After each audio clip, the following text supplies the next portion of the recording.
Hi friends, welcome to our channel. நாம் இன்னைக்கு இந்த வீடியோவில் ஒரு ட்ரெடிஷ்னல் ரெசிபியான ஆப்பிள் கேக் தாங்க செய்ய போகிறோம். இந்த கேக் அயர்லாந்தோட ஒரு ட்ரெடிஷ்னல் ஃபுட்டு.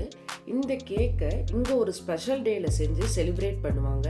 ஏன் செய்கிறாங்க, எப்படி செய்கிறாங்கங்கிறது தான் நம்ம இந்த வீடியோக்குள்ளே போய் தெரிஞ்சுக்க போகிறோம். வாங்க.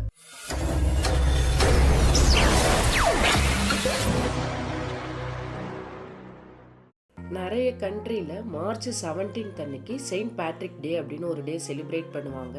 அந்த டேயோட ட்ரெடிஷ்னல் ஃபுட்டு தாங்க நாம் இன்னைக்கு செய்ய போகிற இந்த ஆப்பிள் கேக்.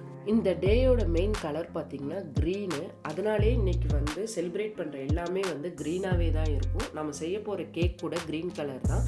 க்ரீன் ஆப்பிளை வச்சு தாங்க செய்ய போகிறோம். நம்ம ஃபஸ்ட்டு இந்த கேக் செய்கிறதுக்கு என்னென்ன பொருள் தேவை அப்படின்னு பார்க்கலாம். இப்போ நான் எடுத்துருக்கிறது பார்த்திங்கன்னா இந்த கேக் செய்கிறதுக்கு மட்டும்தான். இதில் மொத்தம் 2 பார்ட் இருக்குது. ஃபஸ்ட்டு கேக் செய்கிறது, அப்புறம் இதுக்கு மேலே தடவுற கேரமல் க்ரீம் செய்கிறது. நான் இப்போ கேக் மட்டும்தாங்க செய்ய போகிறேன். இந்த கேக் செய்கிறதுக்கு க்ரீன் ஆப்பிள் ஒரு 4 ஆப்பிளை எடுத்து ஃபுல்லாக தோலை சீவிட்டு குட்டி குட்டி ஸ்லைசஸாகவும் கட் பண்ணலாம், இது மாதிரி க்யூபாகவும் கட் பண்ணலாம். ஸ்லைசஸ் வேகிறதுக்கு கொஞ்சம் லேட் ஆகும் அப்படிங்கிறதுனால நான் க்யூபாக கட் பண்ணியிருக்கேன். அப்புறம் குட்டீஸ் என்ன பண்ணுவாங்கன்னா ஸ்லைசஸாக இருந்தால் அப்படியே எடுத்து வச்சுருவாங்க அப்படிங்கிறதுக்காகவும் தான் நான் சின்ன சின்ன க்யூபாக கட் பண்ணியிருக்கேன். இது நம்மளோட விருப்பம் தான். நம்ம செய்ய போகிற இந்த கேக் ட்ரெடிஷ்னல் ஃபுட் அப்படிங்கிறதுனால அவங்க ட்ரெடிஷன் படி இது க்ரீன் ஆப்பிள் யூஸ் பண்ணி தான் செய்வாங்க. நம்ம ரெட் ஆப்பிள் யூஸ் பண்ணியும் செய்யலாம். ரெட் ஆப்பிள் யூஸ் பண்ணி செய்யும்போது பார்த்திங்கன்னா ரெட் ஆப்பிளில் இந்த அளவுக்கு ஜூஸ் இருக்காது அப்படிங்கிறதுனால கொஞ்சம் கேக் ட்ரையான மாதிரி ஆகிடும். மற்றபடி டேஸ்ட் எந்த அளவுக்கு டிஃப்ரென்ஸ் இருக்கும் அப்படிங்கிறது எனக்கு தெரியல. ஃபஸ்ட்டு நம்ம க்யூபாக வெட்டின ஆப்பிளில் ஒரு 2 ஸ்பூன் மைதா மாவு போட்டு நல்லா பிசைஞ்சு தனியாக எடுத்து வச்சிடணும். அதுக்கப்புறம் நம்ம ஃபஸ்ட்டு இதுக்கு என்னென்ன ட்ரை இன்க்ரீடியன்ட்ஸ் வேணுமோ அதை கலந்து வச்சுட்டு அதுக்கப்புறம் நம்ம முட்டை, பால் எல்லாம் சேர்த்துக்கலாம்.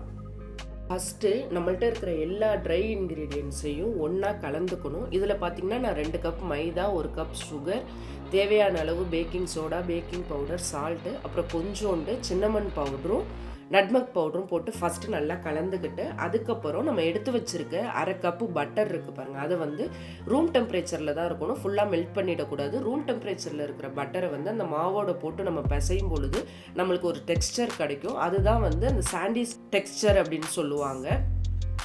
இந்த டெக்ஸ்சர் வந்தால் தாங்க உங்களுக்கு கேக் நல்லா கரெக்டாக ஃப்ளஃபியாக வரும். மேலே இருக்கிற லேயர் ஃபுல்லாகவே கிறிஸ்பியாக இருக்கும். இது ரொம்ப முக்கியம். இதுக்கப்புறம் நான் 4 முட்டை எடுத்திருக்கேன். அப்புறம் 3/4 கப்பு ஃப்ரெஷ் க்ரீம் எடுத்திருக்கேன். வெனிலா எசன்ஸ் எடுத்து இது 3ஐயும் நான் தனியாக கலந்துக்கிறேன். ஏன்னா முட்டை உடச்சி ஊற்றும் போது நம்ம மாவில் டைரெக்டாக ஊற்றிட்டோம்னா முட்டை கெட்டு போயிருந்தால் ஃபுல்லாகவே கொலாப்ஸ் ஆகிடும் அப்படிங்கிறதுக்காக நான் எப்பொழுதுமே முட்டையை நான் தனியாக கலந்துட்டு தான் அப்புறம் கடைசியாக கேக்கில் மிக்ஸ் பண்ணுவேன்.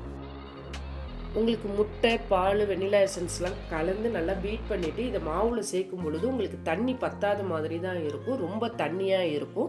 நம்ம ஏற்கனவே ஆப்பிளோட கொஞ்சம் மைதா மாவை கலந்து வச்சுருக்கோம்ல, அந்த மிக்ஸையும் சேர்த்து நீங்கள் பிசையும் பொழுது இந்த ஆப்பிளில் இருக்கிற ஜூஸ்லாம் கொஞ்சம் இறங்கி நம்மளுக்கு கரெக்டான மாவு பதம் வந்துடும். இப்போ நீங்கள் பிசையும் பொழுது உங்களுக்கு எப்படி இருக்கும்னா ரொம்ப திக்காக இருக்கிற மாதிரி இருக்கும். திக்காக இருக்கேன்னு தண்ணியோ பாலோ கலந்துடாதீங்க. நீங்கள் ஆப்பிள் சேர்த்ததுக்கப்புறம் பார்த்தீங்கன்னா உங்களுக்கு மாவோட பதம் கரெக்டாக வந்துடும்.